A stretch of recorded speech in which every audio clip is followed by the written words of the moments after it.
you're listening to this, then I am dead. And you are standing aboard a derelict Cyclone-class patrol ship, the USS Mistral, with her engines dead and her electrical systems non-functional. Was the XO of this vessel, Lieutenant Commander Ryan Simmons. Please listen to this carefully. If you are an officer or enlisted man in the United States Navy, this is an order. Scuttle this vessel immediately. Do not finish this recording. Get off the Mistral at once and send her down. Consider this a quarantine scenario. All hands are likely dead. God help you if they are not.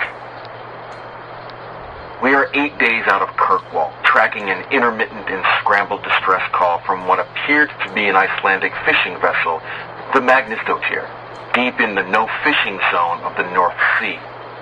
We found the vessel, or rather, we found a mile-wide streak of oil and fragments, the largest of them still burning. The night before, the enlisted man on watch had reported seeing a flash of light on the horizon. The Magnusdóttir's crew was nowhere to be found except for one lone fisherman, unburned and floating at the far end of the debris field. He had been shot in the forehead with a small caliber revolver. When we fished his pale blue corpse from the frigid water, he was still clutching a fishing knife in one clamped hand. What we were able to piece together from the fragmented and confounding evidence was that, for reasons unknown, the crew had been in conflict, resulting in the murder of at least one sailor and the eventual sabotage and destruction of the ship. Visibility was only a few hundred feet as we spent the next day drifting silently amongst the debris in hopes of finding a survivor. The crew was already visibly shaken by this discovery, the grim dread of the fog and lone smoldering pieces of the Magnusdóttir that collided with our hull unsettled even the most seasoned of us. We had expected an easy cruise and the simple retrieval of a dozen thankful Icelandic fishermen. What we got, at first, was a silent and oil-slick-coated sea, a single corpse, and more than a few nagging questions. The Mistral had just been serviced after an extended tour with the Atlantic Fleet in Bahrain before her transfer to the North Sea. She was in good running order, so I can only assume that the initial mechanical failure was an act of sabotage or of some external force. It happened the first night when our final sweep had been completed. We returned to the site of the Magnusdóttir's first transmission. There was nothing initially remarkable about the spot, a cold and lonely set of coordinates and little else. I was in my cabin, just settling down when the call sounded from the captain, offering little information, just a stern order to meet him on the deck. Dressing quickly, I emerged from my cabin into a cloud of palpable unease and fear. The enlisted men and junior officers were coursing through the ship towards the deck like panicked rats. No one made eye contact or spoke. There was none of the usual gallows humor or camaraderie that bubbles up in situations of limited information. Just a grim inertia that pulled us out into the Arctic night. On deck, the night was unnaturally clear and cold, and the bright of the stars burned in the frosty air. Around us, in every direction, just a few hundred yards away, the fog and cloud whirled as if held at bay by our presence. The captain was at the railing, leaning over along with the men on watch. I approached him, suddenly desperate and panicked to know what was happening. When I saw it, the light flooding up from beneath us. The sea was flat like the surface of a mirror. The water was black, reflecting the pale pinpricks of the stars. But beneath the surface, something glowed with a cold light. Pulsating shapes of violet, green, and deep cobalt blue shone from beneath. They flowed and merged and shimmered silently, deep below the glassy sea. We stared. 24 men and women, struck dumb and horrified by the sight. There was a sense of scale that emerged from the fluid movement of the lights. They seemed to be many fathoms beneath us, which would make them terribly large and impossibly fast. There were no solid shapes and no disturbance of the water, just a deep field of liquid flowing light. We watched for what seemed like hours, entranced by the mesmerizing ballet of cold light, a mirror reflection of the northern lights. When it ended abruptly, there were 3 almost simultaneous events. First, the lights seemed to contract, each mote freezing in place and collapsing, like the iris of an eye in bright sunlight. Secondly, there was a tremor in the air that first raised the hair on the back of my neck. As the ghostly lights winked out of existence, it rose in intensity until I thought my eyeballs might shake their way out of my head. Through the fog of sudden pain, I heard a noise rising above the Arctic wind, a humming vibration from the Mistral herself that matched the electric shuddering in my skull. It was as if every light bulb aboard the Mistral were suddenly flushed with power, flaring bright and buzzing noisily in their housings. And when the wine had reached a fever pitch, they began to pop and shatter amongst a shatter of sparks. From start to finish, it lasted less than 2 seconds, and we were left floating silently in the dark waters beneath a starry sky on a dead and crippled boat. The damage was invisible without any obvious cause and total. Nothing aboard the Mistral worked. Each carefully crafted system of multiple redundancies had crumbled. Every light was shattered, and even the replacement bulbs and all the small flashlights we all carried were fused in useless filaments. Satellite phones, shortwave radios, all means of communication were useless bricks of plastic and wire. Every battery was dead. Every stereo system was silent. We were adrift, without sail or engine, isolated from the world by 100 miles of black and silent sea. The crew moved through the ship that first night like moles, fumbling through dark corridors with only a few pale green chemical lights to check each system. They relayed each disheartening message like a fire brigade through the darkness to where the captain and I stood on the deck, trying to make sense of the senselessness. At last, when nothing else could be done, I fumbled my way back to my cabin and tried to sleep. The darkness feeling like an oppressive, many-fingered hand slowly gripping my chest. The next morning, I again took stock of our situation, hoping for some fragment of hope we had passed by in the night. The damage was total. We would have to find a way to send a distress call and hope that we had not drifted too far from our last known coordinates. The men may not have known the full details, but it was clear from their haunted visages that they knew how dire the situation was. The first death was that afternoon. The sounds of screaming brought me above deck and into the thick, heavy fog.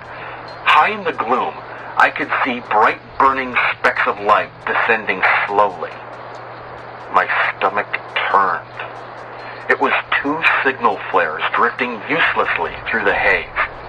Some damn fool had fired the signal flares. I burned with an unfamiliar and foreign rage and rushed through the fog to the foredeck with hatred in my blood and my fists clamped tight. The scene that emerged from the fog broke me from my stupor.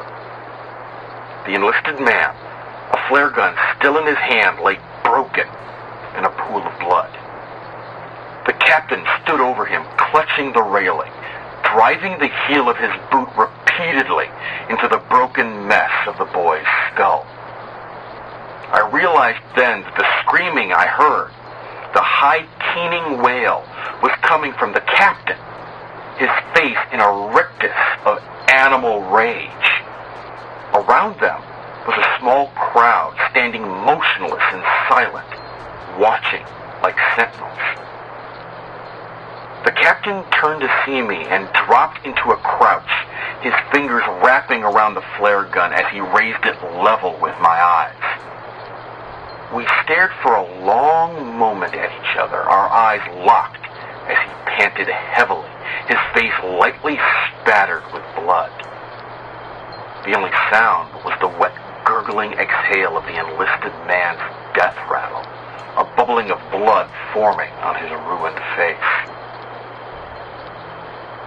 I'd served with this man for nearly a decade. This was not the man I knew.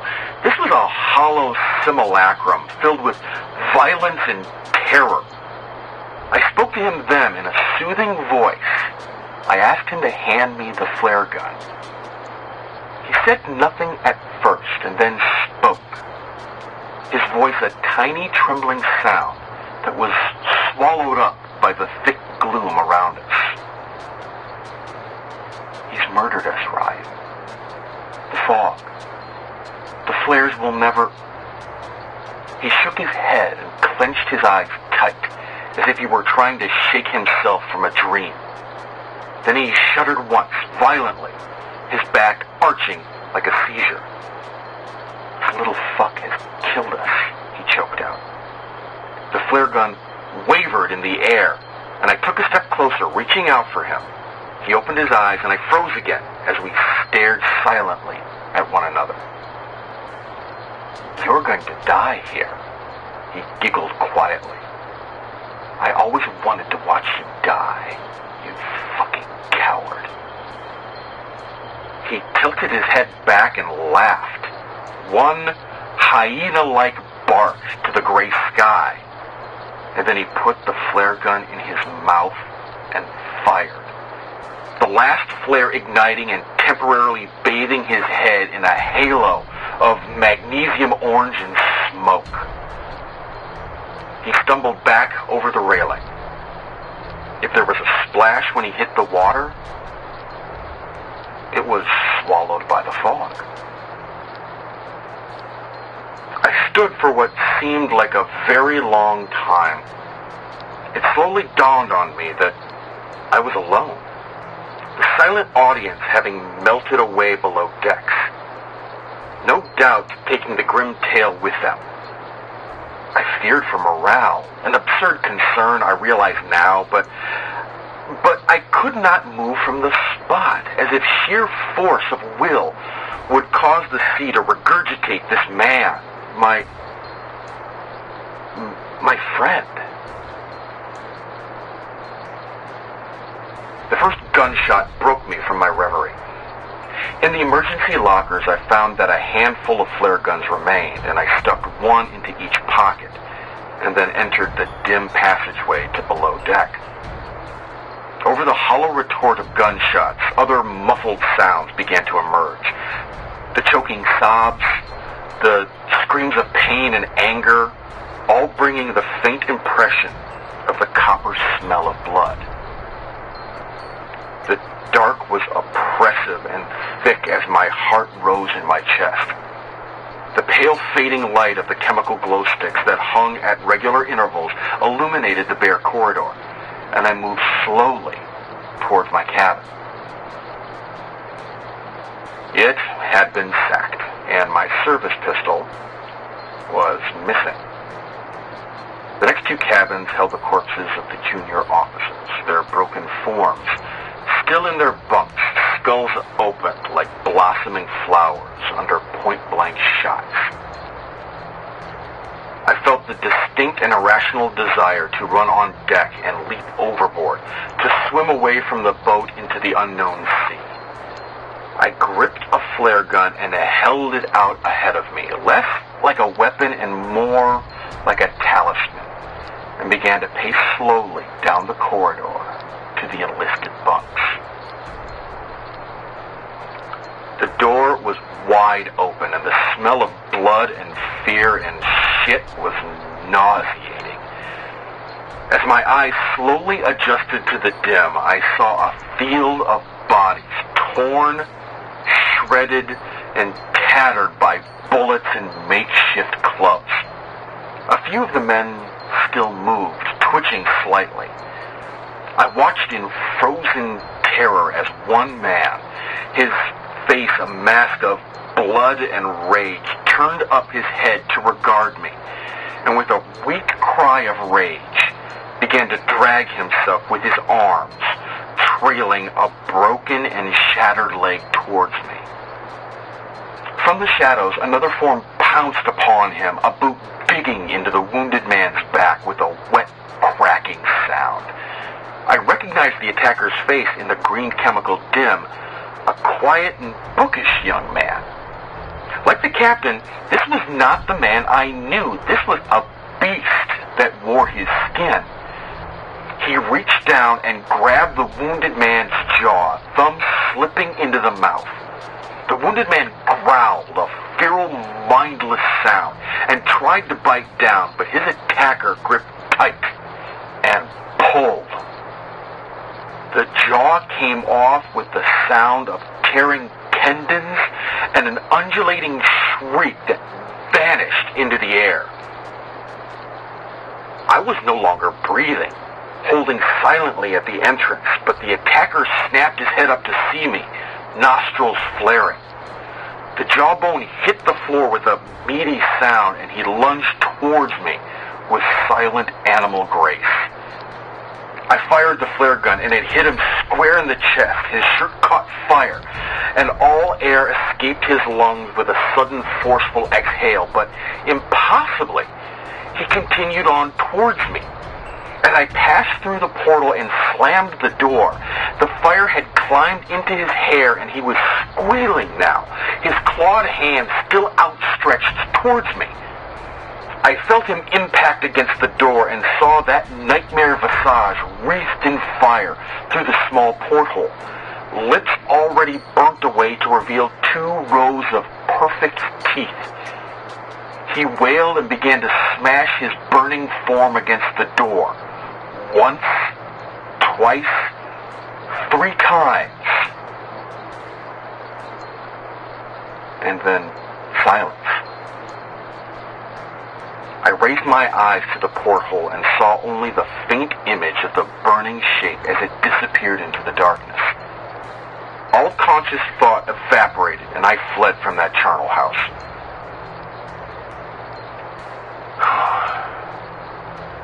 I have barricaded all entrances to below deck now, and have doomed myself to slow death at the hands of the enveloping cold. I can still hear living ones down there, screaming and banging on the doors. They are not the men that I knew. I console myself with this thought as they leave them in the dark to starve or murder each other. If you have listened this far and have not fled these waters, or God forbid, are still aboard the Mistral, then I beg you again, leave now while you can. Do not look below deck. There are none of us left to save, and certainly none worth saving. It's cold now, and the fading day surrendering the wan gray light to the dark. There are no stars this night, nothing but the heavy blanket of night. If I could get below, I would find some way of destroying the Mistral, like the brave men of the MacLeod here, but it's too late. The most I can make of my last moments, as all feeling flees my extremities, and my speech becomes impossible, is a warning. Please, send us into the deep. Tell no one you've found us, and never return. There are things and primal desires older than man, and forces beyond the grasp of our simple minds, and they dwell here, beneath the frozen